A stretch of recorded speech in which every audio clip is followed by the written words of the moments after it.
Hey guys, welcome back to another devlog for Project Star Beasts. Today I will take you through my enemy design in GIMP, the enemy design test in Unity, overview of the enemy animations, the enemy implemented in Unity with a basic chase and attack code. Let's jump in. So for any sprite that I design, I normally use a black outline as you can see here. So once I'm happy with the rough pose of the sprite, I normally just clean it up to the best of my ability.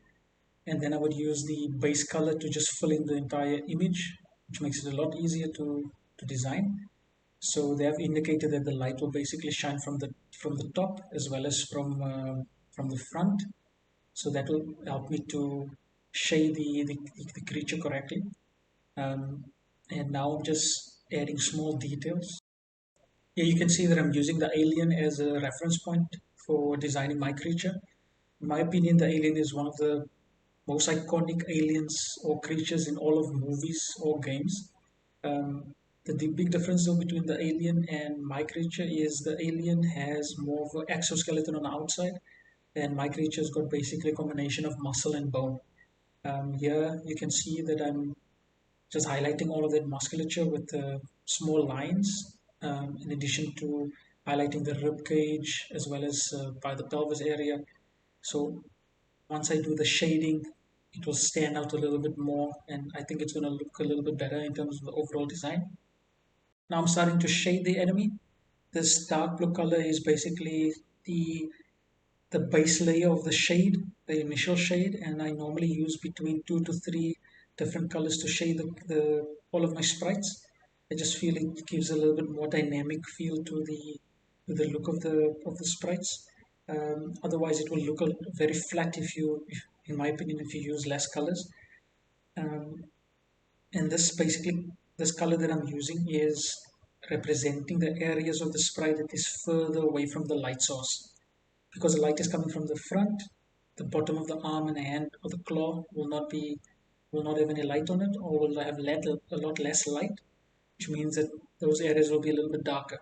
So that's basically what I'm trying to represent here. And again, this the shading shouldn't be too dramatic as well. The reason being because I am using the Unity light system, and that illuminates the character in the game world when I'm playing, or when you're playing rather.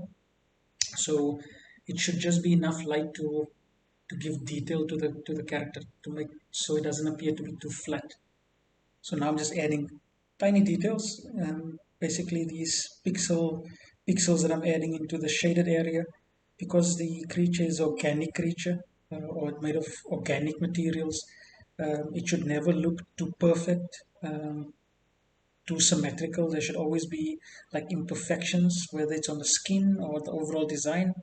And this specific creature is more or less a mutation as well, so that has to definitely impact the way the creature would ultimately look.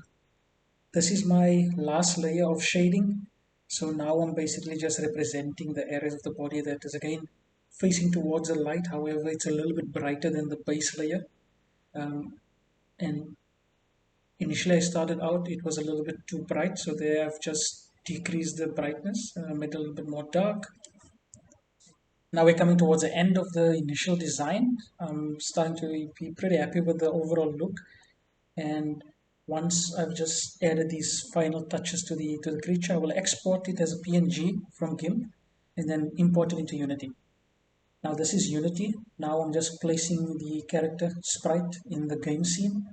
One of the reasons I'm testing the initial look of the creature first is because I wanted to make sure that everything looks well. As you can see off the bat, something is wrong. Instead of having the creature that I've just designed, there's a blue outline. My first thing would be to check the Z position. The Z position determines how close or how far a sprite or object is away from the camera. So that, in addition to a few other settings I've checked. Now, again, it's still not looking the way it should look. I still have this ghost effect on the creature here. So something is still wrong. So basically what I discovered was the sorting layer on the sprite render was the issue. Here you can see that.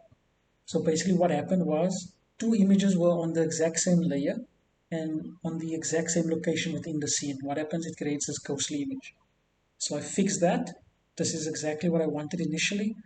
As you can see, there's a nice contrast between the background, the creature, as well as the player, which is important because you don't want the creature to blend into the background too much. And also bearing in mind, this is a scene that is not well lit, such as this one now. Here is the way the creature would look in a scene that is fully lit. Overall, I'm happy. So what I do now, I'm jumping back into GIMP. Now I'm going to start working on the attack animations, walk animations, the animation when the creature gets shot, and also the animation when the creature dies. To save time, I usually copy a lot of my body parts from previous layers that I've worked on already. Makes things a lot easier. This is just an overview of what the finished animation looks like. I don't want to spend too much time going through all of the animation cycles. I think it would be very boring. That's why I just sped it up to just show you guys what the finished result looked like in GIMP as I designed it. And after this, again, I'm going to export all of these files and re-import it into Unity. Now we're back in Unity. I've implemented the attack code and the chase code, and this is the way the creature looks. I actually had to resize the creature. It was a little bit too big in my opinion, so I decreased it by a little bit less than 10% in terms of the actual size.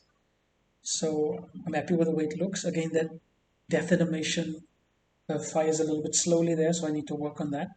So if it's a dark scene, I really like the way the creatures look here. There's a nice contrast between the creatures and the background. So they look rather menacing, and it's exactly what I want for horror game.